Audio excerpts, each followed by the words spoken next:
आकाशातील जखमा इतक्या अनपेक्षित, निर्गुण आणि तीव्र असू शकतात हे अवघ्या महाराष्ट्राने आणि अवघ्या भारताने 28 जानेवारी 2026 रोजी बघितलं. याच दिवशी बारामती येथे अजित पवार आणि त्यांच्या सहप्रवाशांचा झालेला विमान अपघात आणि त्याच्यात त्यांचा झालेला दुर्दैवी मृत्यू हे जितकं दुर्दैवी आहे तितकंच आपल्या विमान वाहतूक जी पद्धती आहे त्यावरती अनेक प्रश्नचिन्ह निर्माण करतं.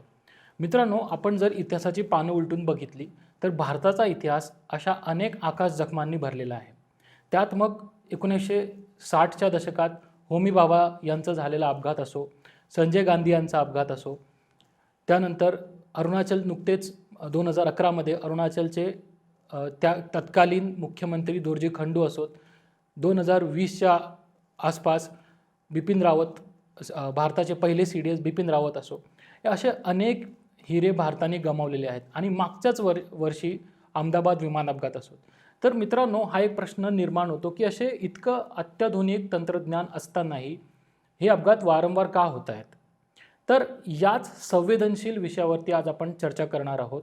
आणि विमान अपघातांमध्ये नेमकी कारणं काय आहेत, त्याच्यात काही टेक्निकल ह्युमन एरर्स किंवा काही सिस्टमॅटिक फेल्युअर आहेत का, आणि त्यात काही उपाययोजना करता येतील का, किंवा जी विमान अपघातानंतर जी इन्व्हेस्टिगेशन प्रोसेस असते त्यात काय डिटेल्स आहे हे आपण सखोलात जाणून घेऊ. आज आपल्यासोबत आहेत आनंद सर आणि Girish sir. Most of the आपण बघितले विमान अपघात हे लँडिंग किंवा टेक ऑफच्या वेळेस होतात. तर याच्या मागे काही सेट ऑफ रिझन्स आहेत की अशी इथे जास्त फ्रिक्वेन्सी काय आहेत अपघातात? बरोबर आहे सर. ॲक्च्युली रिसेंट पास्टमध्ये एक्झाम्पल पण बघितले. स्वर्गीय अजितदादांचं अपघात असेल किंवा त्याच्या आधी अहमदाबादमधली केस असतील. अहमदाबादवाली केस आहे ते टेक ऑफ करताना झालेली आहे आणि स्वर्गीय अजितदादांचा अपघात जो आहे तो लँडिंग करताना झालेला आहे. तर ॲक्च्युली विमान अपघाताची पूर्ण हिस्ट्री जर बघितली तर त्याच्यावरनं स्टॅटिस्टिक ॲनालिसिस जर केलं आपण तर 90% अपघात जे आहे ते लँडिंग किंवा टेक ऑफच्या वेळेस झालेले आहेत. तर ॲक्च्युली त्याला टेक्निकल लँग्वेजमध्ये म्हणलं जातं क्रिटिकल 11 मिनिट्स. क्रिटिकल 11 मिनिट्स आहेत किंवा मोक्याचे 11 मिनिट्स आहेत ते म्हणलं जातं. म्हणजे टेक ऑफ करतानाचे 3 मिनिट आणि लँडिंग करतानाचे 8 मिनिट्स. ह्या 11 मिनिटातच 90% आहेत ते अपघात झालेले आहेत. मग त्याच्यामध्ये मल्टिपल कारणं आहेत. पहिलं एक महत्त्वाचं कारण असू शकतं की इंजिनला सर्वात जास्त लोड जो आहे तो पहिल्या 3 मिनिटामध्ये किंवा शेवटच्या 8 मिनिटामध्येच असतो. म्हणजे फॉर एक्झाम्पल टेक ऑफ करताना 100% थ्रस्ट आहे तो यूज केला जातो आणि लँडिंग करताना थ्रस्ट मे बी कमी यूज केला जातो, पण ते इन्स्टंटली तुम्हाला थ्रस्ट आहे तो चेंज करावा लागतो. तर त्यामुळं इंजिन फेल्युअरचे चान्सेस आहेत ते पहिल्या काही मिनिटांमध्ये जास्त असतात किंवा शेवटच्या काही मिनिटांमध्ये जास्त असतात.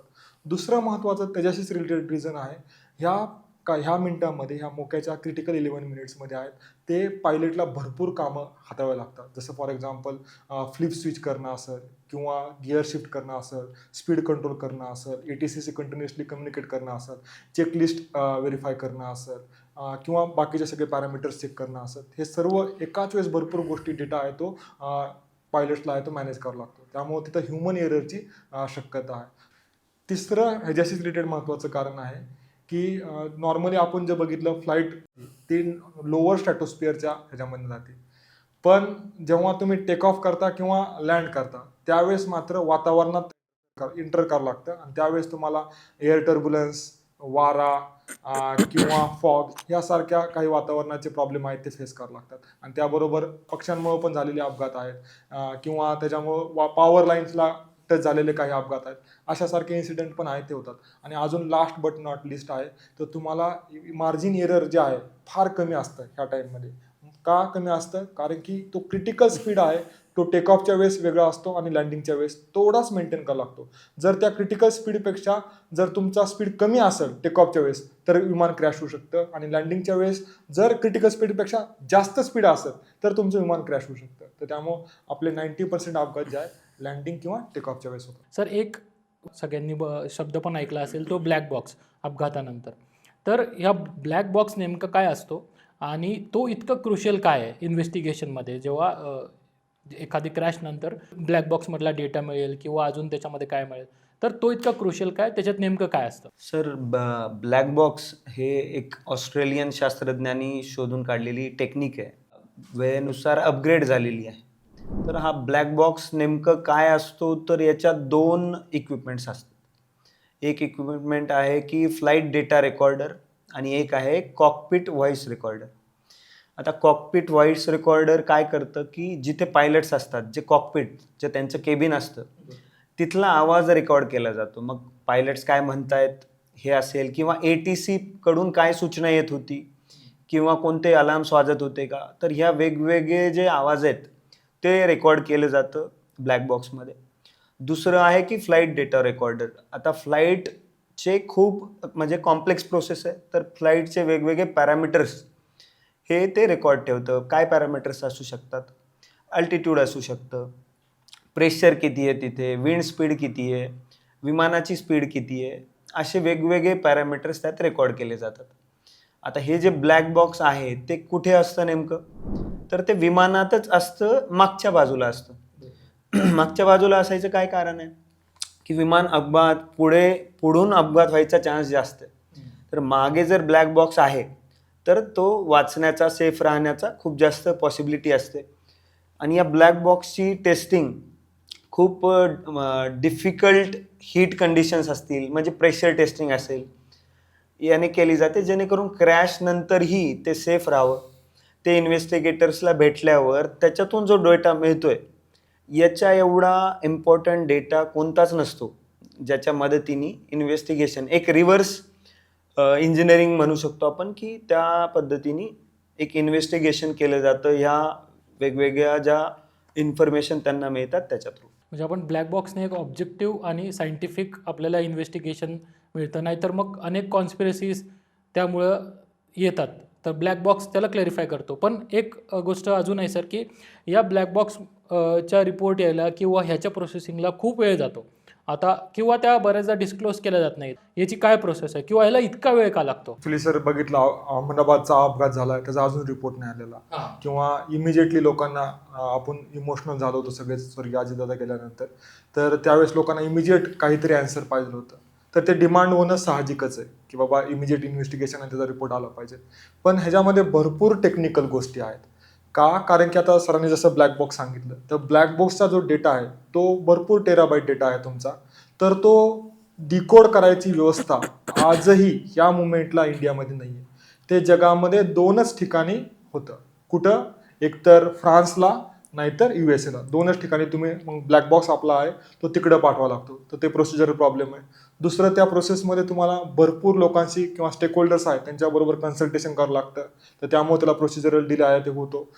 परत मॅन्युअल रेकॉर्ड्स आहेत, मेंटेनन्स रेकॉर्ड्स आहेत, त्याचं सगळं इन्व्हेस्टिगेशन करावं लागतं. तर त्यामुळे ह्या सर्व टेक्निकल आस्पेक्टमुळे आपल्याला डिले बघायला भेटतो. त्याचबरोबर sir, age of the aircraft, म्हणजे आता बारामतीमध्ये पण असं म्हटलं की ते बरीच वर्ष जुनं एअरक्राफ्ट होतं. तर ते विमान नवीन आहे का जुनं आहे, हे पण किती मॅटर करतं याच्यामध्ये? ॲक्च्युली आपण विमान जर तुम्ही आपल्या गाड्यांच्या, कारच्या कंटेक्स्टमध्ये किंवा त्या पॅरामीटर्समध्ये जज करायला गेला तर ते चुकीचं आहे, किंवा ते जज केलंच नाही पाहिजे. विमान म्हणजे कार नाही आहे, हे पहिल्यांदा सगळ्यांनी क्लिअर केलं पाहिजे. त्यामुळं विमानाचं एज नाही मॅटर करत, विमानाचा मेंटेनन्स आहे तो मॅटर करतो. उदाहरणार्थ 1990 पासून चालणारी विमान आहेत, जसं बोईंगचं 737 विमान आहे किंवा एअरबसचं 320A विमान आहे. तर हे विमानं 1990 किंवा 2000 पासून चालत आहेत. मिलियन्स ऑफ पॅसेंजर आहेत त्यांनी आतापर्यंत फ्लाय केलेले आहेत आणि अजूनही कंटिन्युअसली ते चांगल्या स्थितीत आहे. पण कशामुळं? इथं त्यांचा मेंटेनन्स आहे तो खूप प्रॉपरली केला गेलेला आहे. त्यामुळं मेंटेनन्सची पण एक खूप स्ट्रिक्ट प्रोसिजर आहे. म्हणजे तुम्हाला पिरियडिकली इंजिनचा ओव्हरहॉल केला जातो, चेकलिस्ट असती, पार्ट्स आहेत ते रेग्युलर बदलले जातात. म्हणजे बेसिकली तुम्ही म्हणू शकता काही दिवसानंतर तुम्हाला ते जरी विमानाचा साचा जरी जुना असला पण कम्प्लिटली नवीन झालेलं विमान तुम्हाला बघायला भेटतं, कारण की एकदम स्ट्रिक्ट क्रायटेरिया रूल्स आहेत ते विमानाच्या मेंटेनन्ससाठी वापरण्यात येतात. सर, आपण आता जसं म्हटलं की मेंटेनन्स वगैरे बघितला जातो किंवा ब्लॅक बॉक्सचं इन्व्हेस्टिगेशन होईल, आता ह्याच्यामध्ये काही स्ट्रक्चर आहे म्हणजे आपलं सिक्युरिटीसाठी, इन्व्हेस्टिगेशन आणि सेफ्टीसाठी. तर त्याबद्दल आपण काय सांगणार की भारतामध्ये अशा एजन्सीज कुठल्या आहेत, किंवा AIIB नावाची संस्था न्यूजमध्ये होती आता अपघातात, तर ही नेमकी संस्था काय आणि भारतामध्ये ओव्हरऑल स्ट्रक्चर कसं आहे ब्रॉडली, जर आपण सिक्युरिटी आणि इन्व्हेस्टिगेशनचं बघितलं तर? सर, याच्यात एअरक्राफ्ट क्रॅश झाल्यानंतर जे स्ट्रक्चर आहे त्याच्यात इंटरनॅशनल स्टँडर्ड्सला धरूनच हे स्ट्रक्चर भारतात पण आहे. शिकागो कन्व्हेन्शन जे होतं, ज्याच्याने इंटरनॅशनल सिव्हिल एव्हिएशन ऑर्गनायझेशन स्थापित झाली, त्याच्याच अंडर त्याच्या इन्व्हेस्टिगेशनच्या मेथड्स पण दिलेल्या आहेत. तर त्याच्यात भारतात एअरक्राफ्ट ॲक्ट या अंडरच एअरक्राफ्ट ॲक्सिडेंट इन्व्हेस्टिगेशन ब्युरो, असं AIIB ही संस्था आहे. DGCA जे रेग्युलेट करतं इन जनरल एअर ट्रॅव्हलला, त्याला इंडिपेंडंटली सेपरेट करण्यात आलं आहे AIIB पासून, जेणेकरून एक इम्पार्शियल इन्व्हेस्टिगेशन व्हावं. 2012 या वर्षात AIIBचे रूल्स देण्यात आलेले आहेत. तर AIIB याचं मेजरली इन्व्हेस्टिगेशन करतं. ठीक आहे. आता इन्व्हेस्टिगेशन ती प्रोसेस आपण त्यावरती ट्रस्ट ठेवूयात की ती इन्व्हेस्टिगेशन प्रोसेस होईल आणि हे येतील. तर सर आत्ता नवीन टेक्नॉलॉजीज भरपूर येत आहेत किंवा आपल्याकडे असंख्य उदाहरणं. तर काही AI आपण आता म्हणतोय की AIचं युग आहे, AI सगळ्या क्षेत्रामध्ये आपण वापरत आहे. तर विमान अपघात कमी करण्यासाठी AIची टेक्नॉलॉजी वापरू शकतो का, किंवा तिथं असे वापर होत आहेत का? ॲक्च्युली सर ऑलरेडी भरपूर मोठ्या स्केलवर AI आहे ते यूज होत आहे. म्हणजे ॲक्च्युली लिटरली पायलटचं काम कुठपासून कुठपर्यंत असतं, टेक ऑफच्या वेळेस आणि लँडिंगच्या वेळेसच मॅक्सिमम पायलटचे आहेत ते कामं असतात. इतर वेळेस आपण ती फ्रेज नॉर्मल कोलोकियल लँग्वेजमध्ये पण वापरतो. काय वापरतो बाबा, पायलट ऑटो पायलट मोडवर जायचं आहे आपल्याला. तर बेसिकली तुमचं इतर पूर्ण टायमाला विमान जे आहे ते ऑटो पायलट मोडवरच चालतं. म्हणजे बेसिकली तुम्हाला माहिती असेल, UPSC ॲस्पिरंटला माहितीच असतं, विमान जे नॉर्मली आहे ते लोअर स्ट्रॅटोस्फिअरमधनं चालतात. का, तिथं एअर टर्ब्युलन्स कमी असतो त्यामुळं. आणि त्या पूर्ण जेव्हा स्ट्रॅटोस्फिअरमधनं चालत असतं विमान, त्यावेळेस ते ऑटो पायलट मोडवरच असतं. मग तिथं काय यूज होतं आहे, टेक्नॉलॉजी यूज होते. तिथं काय होतं, तुमचं AI आहे ते यूज होतं. पण AI कम्प्लिटली कलोकियल किंवा सिम्पल लँग्वेजमध्ये सांगायचं गेलं तर AI कम्प्लिटली रिप्लेस करू शकतं का, तर रिप्लेस करू शकत नाही पायलटला. कारण की शेवटला काही क्रिटिकल मुवमेंट्स असतात, स्टार्टिंगला काही क्रिटिकल मुवमेंट्स असतात. त्या ठिकाणी इव्हन आम्ही मगाशी गिरीश सरांशी डिस्कस करत होतो, आता नवीन डिमांड किंवा नवीन रिसर्च चालू आहे की सिंगल क्रू मेंबर जे आहे ते विमान चालू शकतं. पण त्याच्यावर पण पब्लिक ट्रस्ट आम्ही डिस्कस करत होतो की पब्लिक ट्रस्ट आहे ते ठेवणार नाही त्याच्यावर. पब्लिकला जे आहे ट्रस्ट जर तुम्हाला किंवा कॅरी करायचं एवढ्या लोकांना, आणि सगळे हाय प्रोफाईल लोक आहेत त्यांना कॅरी करायचं, तर तुम्हाला मल्टिपल क्रू वालं विमान आहेत लागणार आहे. दुसरं महत्त्वाचं, कम्प्लिटली टेक्नॉलॉजी रिप्लेस करू शकत नाही. जे इनोव्हेटिव्ह गोष्टी लागतात, ऐन मुवमेंटला काही डिसिजन घ्यावा लागतात, तर त्या ठिकाणी AI काम करू शकत नाही. फॉर एक्झाम्पल एक इन्सिडेंट सांगितला जातो हिस्ट्रीमध्ये सगळ्यात भारी, मिरॅकल ऑफ हडसन रिव्हर असं म्हणलं जातं. म्हणजे काय, एकदा पायलटनी त्याला धावपट्टी दिसत नव्हती, तर त्याने हडसन रिव्हरवर जे आहे ते विमान लँड केलं होतं. सिमिलरली मला मगाशी गिरीश सरांनी सांगितलं की विमान आहे ना, सिमिलर घटना आहे ती ऑस्ट्रेलियामध्ये झाली होती. ऑस्ट्रेलियामध्ये सीवर लँड केलं होतं. त्या पायलटला जे आहे ते ऑर्डर ऑफ ऑस्ट्रेलिया अवॉर्ड भेटलं होतं. त्यामुळे अशा क्रिटिकल सिच्युएशन आहेत ते AI हँडल करू शकत नाही, तर तुम्हाला ह्युमन टच आहे ते लागणार. पण ऑब्व्हियसली तुमचा जो क्वेश्चन आहे AI यूज होऊ शकतं का, तर डेफिनेटली तुमच्या प्रोसिजर आस्पेक्ट आहे बऱ्याचशा ठिकाणी AI यूज होऊ शकतं. AI तर नक्कीच यूज होऊ शकतं. गिरी सर, आपण किंवा ओव्हरऑल आपण पेपर वाचताना पण बेस्ट प्रॅक्टिसेसबद्दल आपण बोलत असतो, आपला त्याच्यावरती आहे बऱ्यापैकी. तर आपल्याला एखादी बेस्ट प्रॅक्टिस सांगता येईल का इथे, की काय कुठल्या आपण भारत, कुठल्या देश, युरोपमध्ये म्हणा किंवा ह्या देशांमध्ये काही अशा प्रॅक्टिसेस आहेत का की जे आपण फॉलो करू शकतो? सर, याच्यात एक स्विस चीज मॉडेल म्हणून आहे. तर हे मॉडेल फक्त एव्हिएशन नाही तर न्यूक्लिअर असेल, वेगवेगळ्या कॉम्प्लेक्स जे सेक्टर्स आहेत जिथे ॲक्सिडेंटपासून किंवा सेफ्टी प्रोटेक्शन गरजेचं असतं, तिथे हे मॉडेल कामाला येतं. आता स्विस चीज मॉडेल का नाव दिलं या मॉडेलला, तर चीजच आहे हे. तर स्विस चीज आपण पाहिलं तर त्याला होल्स असतात, गॅप्स असतात त्याच्यात. तर त्यांचं काय म्हणणं आहे की कोणत्याही कॉम्प्लेक्स, साध्या ते साध्यापासून कॉम्प्लेक्स सिस्टीम्सला गॅप असणारच आहेत, है ना. तर हे जे होल्स असतील तर त्याचे लेअरिंग करण्यात येतं. म्हणजे वेगवेगळे प्रोटेक्शन लेयर्स तुम्ही देऊ शकता एक चांगलं मॉडेल बनवायला. त्यात पहिलं लेअर काय असू शकतं की जसं DGCA आहे भारतात, त्यांनी दिलेले रूल्स रेग्युलेशन्स तुम्ही फॉलो केले पाहिजेत. तर एक ते लेअर आहे. दुसरं आहे टेक्नॉलॉजी आहे, की तुम्ही AI असेल किंवा इतर कितीतरी टेक्नॉलॉजीज, इंजिनची टेक्नॉलॉजी इम्प्रूव्ह झाली आहे, अशा वेगवेगळ्या टेक्नॉलॉजीला तुम्ही इम्प्रूव्ह करत करत ते एक लेअर ॲड करू शकता. तिसरं लेअर आहे ह्युमन लेअर असू शकतं, की पायलट्स असतील किंवा ATC, एअर ट्रॅफिक कंट्रोलकडून जे इनपुट्स मिळतात, किंवा जे ग्राउंड मॅनेजमेंट असतं एअरलाईनचं. तर अशा पद्धतीने वेगवेगळे जे लेयर्स आहेत, हे वेगवेगळे लेयर्स मिळून स्विस चीज मॉडेल बनतं. आता यात महत्त्वाचं काय, जेव्हा या प्रत्येक लेअरमधला होल अलाईन होतो, काहीतरी लूप होल असणारे प्रत्येक लेअरमध्ये, ते सगळे लूप होल जर अलाईन झाले तरच ॲक्सिडेंट होतो.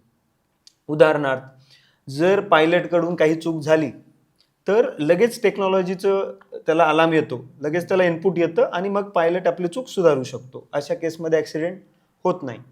पण जेव्हा या प्रत्येक लेअरमधला गॅप निघेल, तो सगळे गॅप अलाइन झाले तर ॲक्सिडेंट होतो. आता याच सिस्टीमचा वापर इन्व्हेस्टिगेशनसाठी पण केला जातो. कसं केला जातो, की आता इन्व्हेस्टिगेटर्स काय पाहणार, की 2 टाईपचे फ्लॉज असू शकतात. एक आहे ॲक्टिव्ह फेलियर, ह्युमन एरर असू शकतो, आणि दुसरं आहे की टेक्नॉलॉजी, इक्विपमेंट, त्याच्यात काही ना काही फ्लॉ किंवा विअर अँड टिअर एवढ्या वर्षांचा हे त्यात असू शकतं. पण जेव्हा हे दोन्ही एकत्र येतील तेव्हाच ॲक्सिडेंट व्हायची शक्यता असते. त्यामुळे आपण प्रोटेक्शन करताना हीच बेस्ट प्रॅक्टिस आहे, की मल्टिपल लेयर्स वाढवा, जेणेकरून कुठे लूपहोल असलं तरी कोणता ना कोणता लेयर त्याला सेव्ह करून टाकेल. तर आपल्यासोबत आज दोघं मेंबर्स होते. त्यांनी आपण पूर्ण डिस्कशनमध्ये बघितलं की नेमकी कारणं काय असतात, टेक्नॉलॉजीचा वापर आपण कुठे करू शकतो एव्हिएशन सेफ्टीमध्ये, आपण इन्स्टिट्यूशन्स बघितल्या, आणि एक आपण ह्याच्यावरून एक कन्क्लूड करू शकतो की खूप मल्टिपल स्टेक होल्डर्स इन्वॉल्ड आहे पूर्ण एअरक्राफ्टच्या सेफ्टीमध्ये. आणि इन्व्हेस्टिगेशन्स तर आता नुकत्याच या अपघाताचं होणारच आहे. त्या इन्व्हेस्टिगेशनमधून भरपूर गोष्टी समोर येतील, ब्लॅक बॉक्समधल्या गोष्टी समोर येतील. तर याच्यामध्ये एक अंडरलाईंग थीम अशी आहे मित्रांनो, की आता भारत जो आहे तो आपण पहिल्या 5मध्ये येतो. एव्हिएशन जी इंडस्ट्री आहे आपली, आपण उडानसारख्या अनेक स्कीम्स राबवतोय, जेणेकरून आपल्याला म्हणजे आपलं जॉग्राफिकल जेवढी डायव्हर्सिटी, जेवढा वास्टनेस आहे, तिथं आपली एअर कनेक्टिव्हिटी इम्प्रूव्ह झाली पाहिजे. पण हे सगळं करत असताना सेफ्टी इम्पॉर्टंट आहे. सेफ्टी इम्पॉर्टंट असल्याबरोबर प्रत्येक जीव महत्त्वाचा आहे. तर याच इतक्या या घटनांमधून नक्कीच भारताने इम्प्रूव्हमेंट केल्या पाहिजेत. एव्हिएशन सेफ्टी अजून इम्प्रूव्ह केली पाहिजेत. अशाच पद्धतीने फॉलो करत राहा आणि यासारखेच विषय आम्ही आपल्यासोबत मांडत राहू. Thank you and all the best.